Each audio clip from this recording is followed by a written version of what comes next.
ताजमहल नहीं है, तेजू मंदिर है जो महादेव का मंदिर है। ठीक है, वो लोग बोले मुस्लिमों का ताजमहल है। मुस्लिम का कुछ नहीं है। मुस्लिम कहाँ से हो गए? 1400 साल पहले देख लो, वो हिंदू ही थे, सारे कन्वर्टेड है।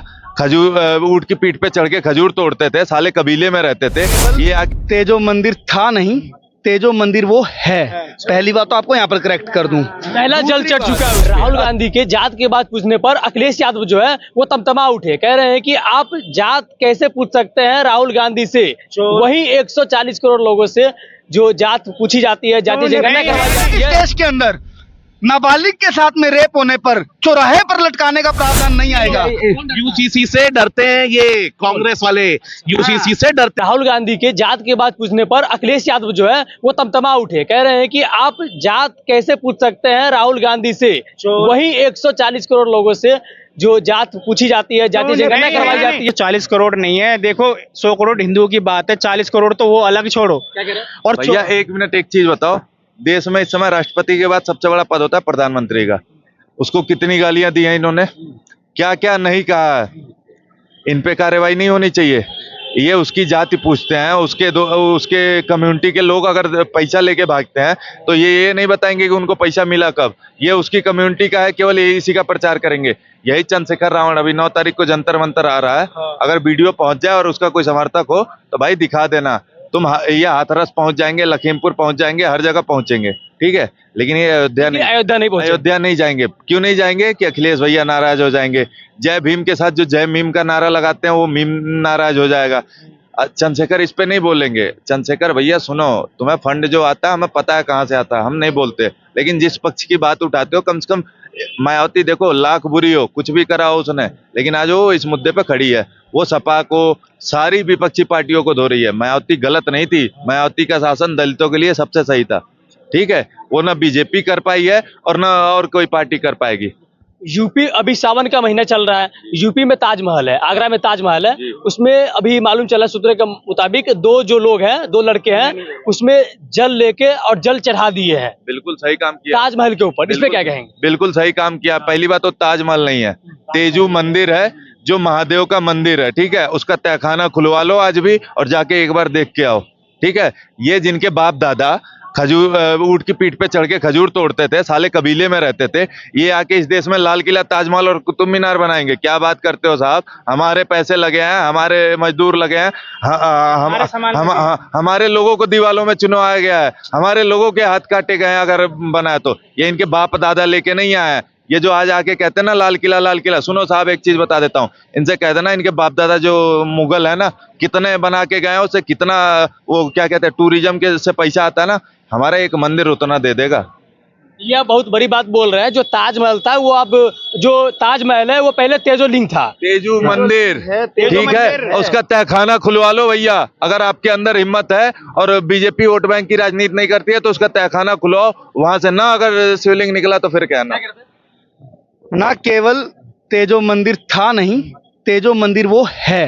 पहली बात तो आपको यहाँ पर करेक्ट कर दूं। पहला जल चढ़ चुका है उस पे। अच्छी बात है, चढ़ते रहना चाहिए। बहुत अच्छा काम किया है जिस कावड़ी ने किया है, वो वास्तव में मतलब शुभाशीष का उसको मिलने चाहिए। ठीक है, दूसरी बात, जब आप ये बात करते हो कि ये ताजमहल कैसे हो गया, ठीक है, मैं आपसे ये कहता हूँ कि आप जब मुगल शासन यहाँ पर हुआ था, उस मुगल शासन होने से पहले जब मुगल यहाँ पर आए थे, उससे पहले के सऊदी का इंफ्रास्ट्रक्चर चेक कर लो, वहाँ का आर्किटेक्चर चेक कर लो और भारत का आर्किटेक्चर चेक कर लो, आपको पता चल जाएगा आर्किटेक्चर कहाँ का सॉलिड रहा है हमेशा से।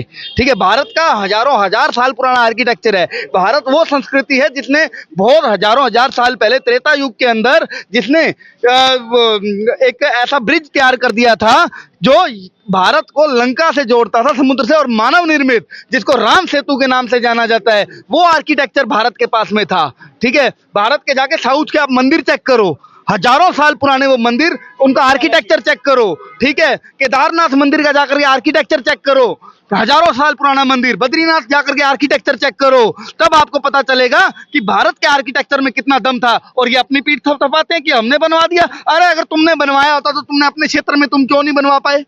ताजमहल के अंदर जल चढ़ाने से क्या मुस्लिमों का भावनाएं आहत नहीं होंगी? भैया क्यों होंगी उनकी भावनाएं आहत? मुस्लिमों का क्या वो कोई मस्जिद है? क्या वो कोई मस्जिद है? नहीं है। तो ताजमहल क्या है ना, वो वो लोग मदरसा बोले है? मुस्लिमों का नहीं ताजमहल है। मुस्लिम का कुछ नहीं है। मुस्लिम कहाँ से हो गए? 1400 साल पहले देख लो, वो हिंदू ही थे, सारे कन्वर्टेड है वो। क्या अगर मुस्लिम आज के ये मुस्लिम ताजमहल को अपने आप से कनेक्ट कर रहे हैं, तो क्या वो जो मुगल यहाँ पर आक्रांता आए थे उनसे अपने आप को कनेक्ट करते हैं? अगर अपने आप को तुम उनसे कनेक्ट करते हो तो तुम क्लेम करो और फिर तुम्हें यहाँ के लोग जवाब देंगे अच्छे से। कुछ लोग तो बोलते हैं कि मुगल हमारे पूर्वज है, कौन बोलता है? कुछ लोग बोलते हैं। कौन बोलता है? फॉर एग्जाम्पल कुछ लोग हैं, फॉर इस देश एग्जाम्पल में, इस देश में कुछ लोग हैं। कोई एक आधा कोई बड़ा चेहरा भी होगा कुछ लोगों में। एक आधा एग्जाम्पल मैं बताता हूँ।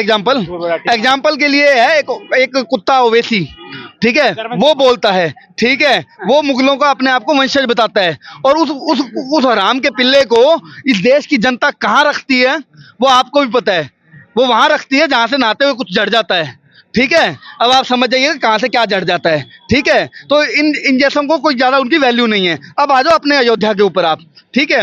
अयोध्या के अंदर 12 साल की बच्ची के साथ में ये निर्मम कांड हो जाता है, और उसके ऊपर क्या होता है? राजनीति। एक हरामजादा आकर के खड़ा होकर के ये कह देता है कि डीएनए टेस्ट करवा लो। अरे डीएनए टेस्ट पहले तो तुम्हारा खुद का होना चाहिए, समाजवादी पार्टी वाले का। जो देखो, खैर हालांकि मेरे को उससे कोई ज्यादा अपेक्षा भी नहीं थी। क्यों नहीं थी? अखिलेश यादव से ज्यादा अपेक्षा इसलिए नहीं कर सकता मैं, जिसके पिताजी ये कहते हों कि लड़के हैं उनसे गलतियां हो जाती हैं, बलात्कार जैसे कांड होते रहते हैं, तो उसके औलाद से कोई ज्यादा अपेक्षा आप कर भी नहीं सकते। वो अपने ही पिताजी के पच्चीनों पर चल रहा है। जिससे अपेक्षा थी उसने क्या किया? अपेक्षा थी मुझे मोदी गवर्नमेंट से, अपेक्षा थी मुझे योगी सरकार से कि अगर, एक minute let me complete sir, ठीक है, मुझे इनसे अपेक्षा थी कि ये अब कुछ ऐसा एग्जाम्पल सेट करेंगे। एक राष्ट्रवादी सरकार हमारे देश में चल रही है, ये एक ऐसा एग्जाम्पल सेट करेगी कि दोबारा इस देश के अंदर ऐसा कोई कुकृत्य ना हो। लेकिन इन्होंने क्या किया कि हम जी प्रॉपर्टी के ऊपर बुलडोजर चला रहे हैं। अरे प्रॉपर्टी के ऊपर बुलडोजर चलाओगे तो क्या रेप जैसी घटनाएं कम हो जाएंगी? दंगाइयों पर तुमने बुलडोजर चलाया, बिल्कुल शाबाशी है तुम्हें। लेकिन एक बच्ची यार, 12 साल की बच्ची क्या होती है, ठीक है, उस बच्ची के साथ में इस प्रकार का कुकृत्य हो जाता है और तुम बुलडोजर चला करके पीठ थपथपा लोगे? नहीं चलेगा। जब तक इस देश के अंदर नाबालिग के साथ में रेप होने पर चौराहे पर लटकाने का प्रावधान नहीं आएगा, जब तक इस देश के अंदर नाबालिग के साथ में रेप होने पर तेजाब डाल करके मार देने का प्रावधान नहीं आएगा, तब तक इस प्रकार की घटनाएं रुक नहीं सकती हैं श्रीमान। और अगर तुम ऐसा कोई कानून नहीं ला सकते हो तो मेरी अपील है नरेंद्र मोदी सरकार से कि श्रीमान जी, आप इस देश के हर उस नागरिक को जिसके घर में बहन बेटियां हैं उसको असले का लाइसेंस देना शुरू कर लो। हम अपने बहन बेटियों की सुरक्षा स्वयं कर लेंगे। और अगर तुमने वो भी नहीं दिया तो ये भी चेतावनी है फिर भारत सरकार को कि अगर तुमने वो भी नहीं किया तो हम इतने सक्षम हैं कि हम 2 नंबर का असला रख करके भी अपनी बहन बेटियों की सुरक्षा कर लेंगे। फिर हमें कोई ऐतराज नहीं है उसके अंदर। तो वक्फ बोर्ड के बारे में क्या कहेंगे? उसमें संशोधन होने वाला है, जानकारी के मुताबिक बता रहा हूं। अरे भैया, इसको खत्म करा जाना चाहिए। क्या संशोधन? क्या संशोधन? कब्जा ये फालतू की जमीनें कब्जवा रखी हैं। एक बात बताइए, वक्फ बोर्ड के पास में भारत की तीसरी वो संस्था है जिसके, दूसरी हो गई है, दूसरी वो संस्था है जिसके पास में भारत की सबसे ज्यादा प्रॉपर्टी है। तुम्हारे बाप दादाओं ने कमाई, तुम अपनी अम्मा से लेकर आए थे, तुम्हारे अब्बा से लेकर आए थे। कहां से ये प्रॉपर्टी? इस देश के नागरिकों से लूटी गई, लेकिन कोई नहीं बोलेगा। इस देश के हिंदुओं से लूटी गई है प्रॉपर्टी वक्फ बोर्ड की, जो 1995 में ये जो जब देश बंटवारा हुआ था तो जो पाकिस्तान में चला गया, यहाँ से जो मुस्लिम चला गया, उसकी जो संपत्ति थी वो तो इसको हो गया, इन्हीं को दे दिए, वक्फ बोर्ड बना के दे दिए। जो प्रॉपर्टी मुसलमानों के जो चले गए पाकिस्तान में, उसकी जो प्रॉपर्टी थी वो वक्फ बोर्ड को दे दिए। और जो वहाँ के जो हमारे हिंदुओं की प्रॉपर्टी थी, जो मार दिए या काट दिए, वो प्रॉपर्टी उसकी हो गई। ये किसने करा ये काम? ये कांग्रेस ने करी काम। आज अगर पूछ लिया अनुराग ठाकुर ने, अपनी जात बता, फिर दूसरे जात की बात करियो, बहुत मिर्ची लग गई। अपनी जात का पता नहीं, दादा का नाम फिरोज खान, बेटा लग रहा है राहुल गांधी, माता सोनिया मनियो एंटोनियो, बहन बाद्रा, बहन से मिक्स परिवार, और तुम दूसरे के जनगणना की बात कर। क्या जनगणना करवा के क्या देश को दिखाना चाहते हैं? यही ना, हिंदू को बांटना चाहते हैं देश की संस्कृति और मुसलमानों के वोट पर अपना अधिकार समझते हैं। ये 20% वोट के लिए मरने मिटने को तैयार है हरामखोर सब।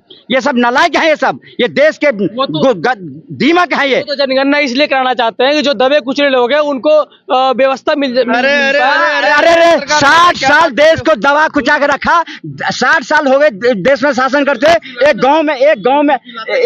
गांव में शौचालय नहीं थी, गांव में बिजली नहीं। यूसीसी क्यों नहीं लाते? अगर यूसीसी लाए, जो सामने जितने लोग दिखाई दे रहे हैं सब एक बराबर नहीं नजर आते। जब एक बराबर नजर आएंगे जात पात का मतलब खत्म हो जाएगा। आप जात पात खत्म करो, आप यूसीसी लाओ ना, सबको एक जैसा गिनो। अगर कोई प्लम्बर आ रहा है तो आपसे हाथ में बात, आप हाथ हाला के बात क्यों नहीं कर सकते उससे? यूसीसी तो उत्तराखंड में लागू हो चुका है। तो भाई एक ही जगह तो हुआ, हम ही कराएंगे, यही कराएंगे। सरकार तो चाहती है कि पूरे देश में लागू हो, लेकिन विपक्ष नहीं चाहता। जात पात का मुद्दा खत्म हो जाएगा अगर आप यूसीसी ले आएंगे। सीए तो लाया, क्या क्या कह रहा भाई साहब, सुन लो एक मिनट। सीए तो लाया, इसके सीओ के लाने के बाद क्या देश में हुई, शाहीन बाग में क्या हुआ घटना, कितने शर्म की बातें हैं? तो डरते नहीं है ये यूसीसी से डरते हैं ये कांग्रेस वाले, यूसीसी से डरते हैं क्योंकि अगर आ जाएगी तो इनके घर का गोरा का धंधा खत्म हो जाएगा, इसलिए डरते हैं। जब तक हिंदू क्षेत्रवाद में, जातिवाद में, भाषावाद में बढ़ता रहेगा ना, तब तक ऐसे कटता रहेगा। अखंड भारत था पहले हमारा, 83 लाख वर्ग किलोमीटर तक, ये लगा लो अफगानिस्तान से लेके इंडोनेशिया तक पूरा अपना अखंड भारत था। उसके टुकड़े टुकड़े कर करके इस कांग्रेस सरकार ने, इन लोगों ने झकझोर के रख दिया। पूरे 70 सालों में सबसे ज्यादा हिंदुओं का नरसंहार करने का काम किया है और 20 हजार सिखों का भी नरसंहार किया है इस कांग्रेस। जो ये बाबर औरंगजेब की आइडियोलॉजी जैसी जिहादीपना है, ना ये लव जिहाद पे कानून ला सकती है, ना ये गौ हत्या पे कानून ला सकती है। ये लगा लो कई ऐसे कानून हैं जो हिंदुओं के खिलाफ में, ये हिंदुओं के विरोध में ऐसे कानून लेके आई है। ये जितने भी कानून है, ये लगा लो बयान नहीं कर सकता मैं। और यूपी रेप कांड में जनता में भारी आक्रोश है, इस पे आपको क्या कहना है, कमेंट करके जरूर बताएं। जय हिंद।